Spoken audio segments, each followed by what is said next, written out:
Tempat ini pernah dijadikan kem tahanan dan tempat penyiksaan oleh tentera Jepun pada era penjajahan, dan tempat ini juga diwartakan sebagai tempat ke-10 terseram di Asia Tenggara.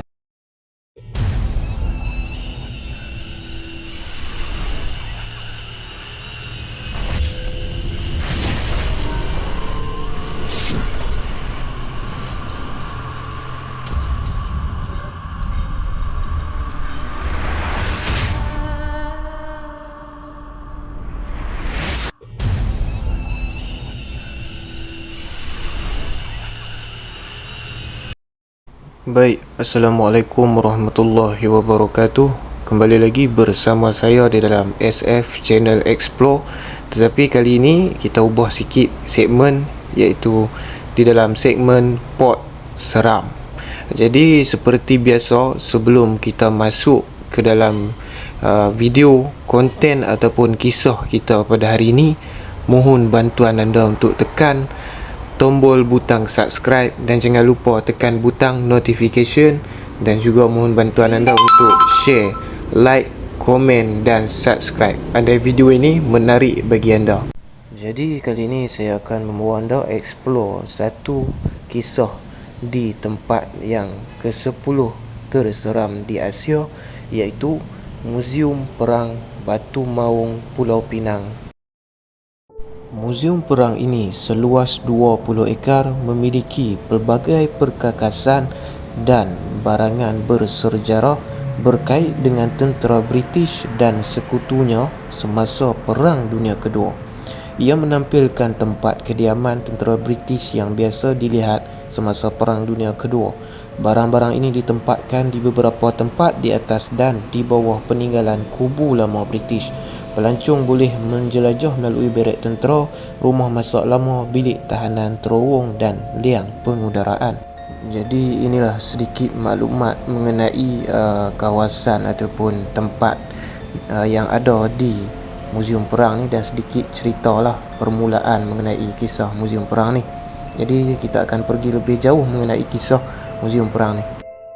Muzium ni dibina pada tahun 1930 dan mula beroperasi pada 1937.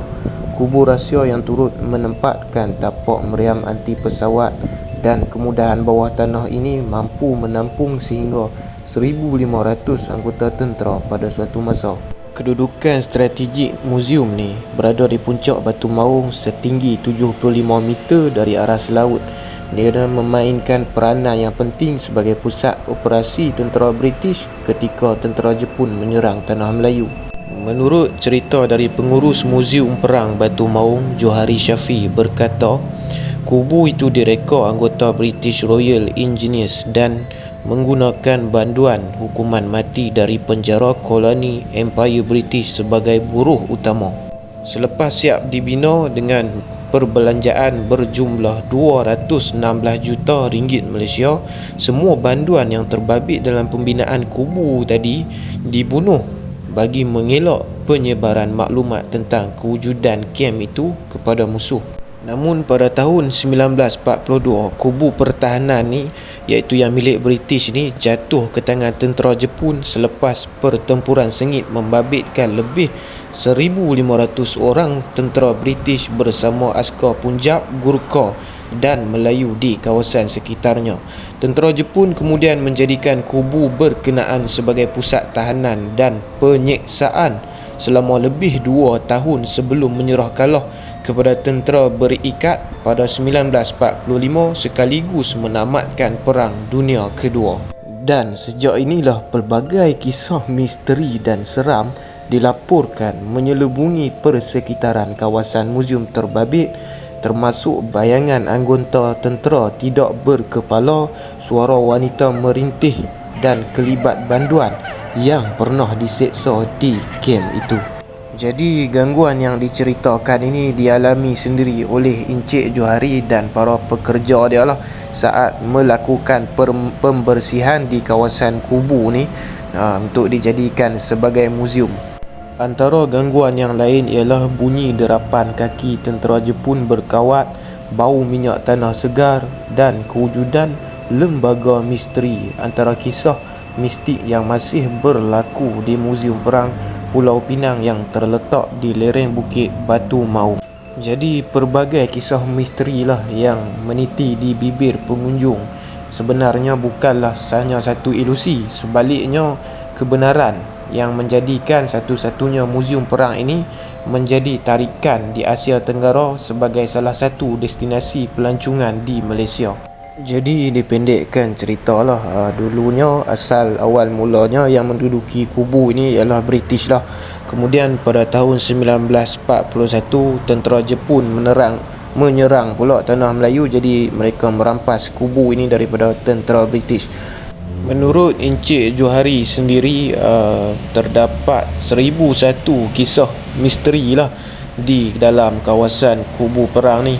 Jadi Encik Johari pun mengatakan kalau nak diikutkan memang banyak cerita seram yang dialami lah pengunjung yang melawat ke muzium ni. Jadi Encik Johari sendiri sering kali berhadapan dengan situasi yang pelik tapi benar.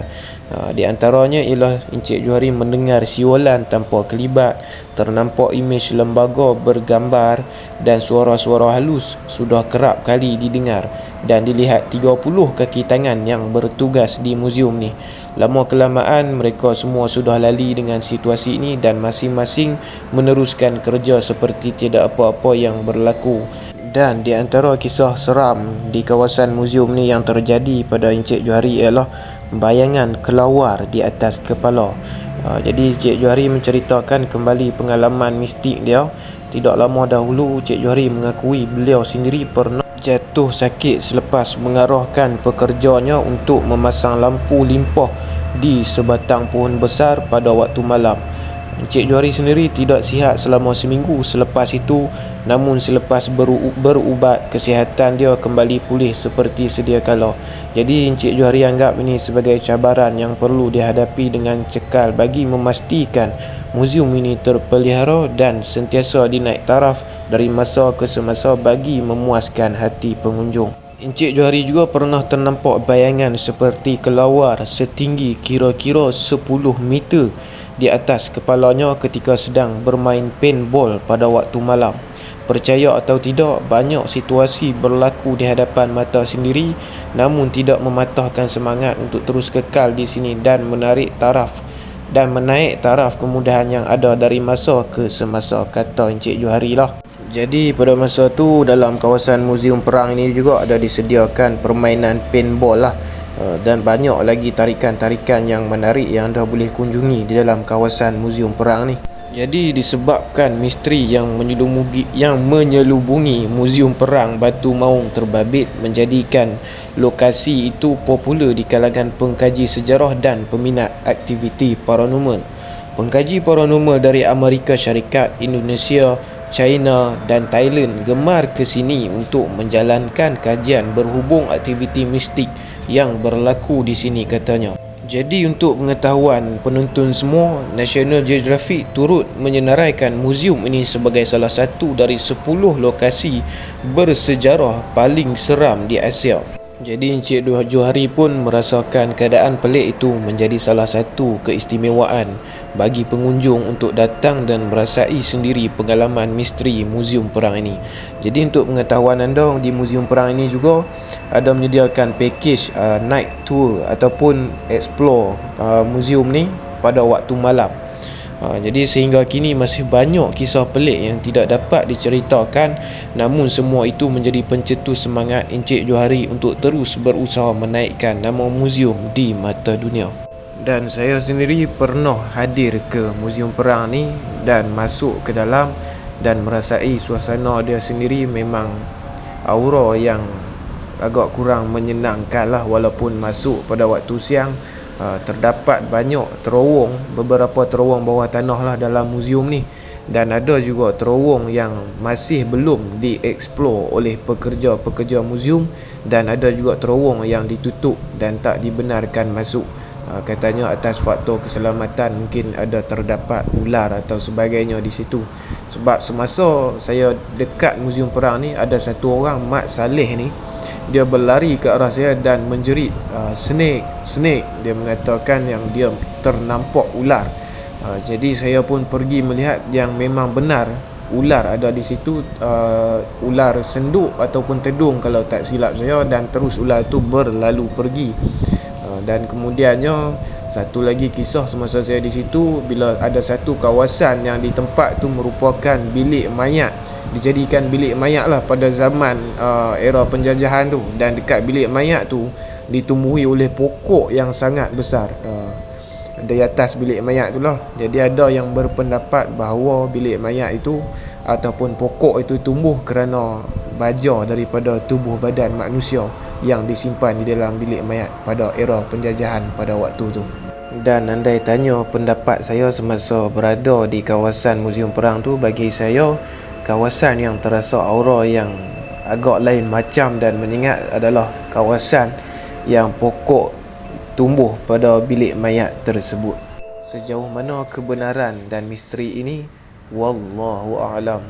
Jadi setakat ini sahaja dulu konten kita di dalam segmen Pot Seram untuk kali ini. Dan sebenarnya ada lagi kisah seram yang saya petik daripada satu blog ni, yang kisah seram dia mengenai semasa dia melawat ataupun berkunjung ke Muzium Perang ni. InsyaAllah saya akan kongsikan kisah ni di next konten, iaitu di dalam segmen Cerita Seram. Jadi terima kasih kepada yang sudi menonton dan stay dalam video ni dari awal sampai akhir.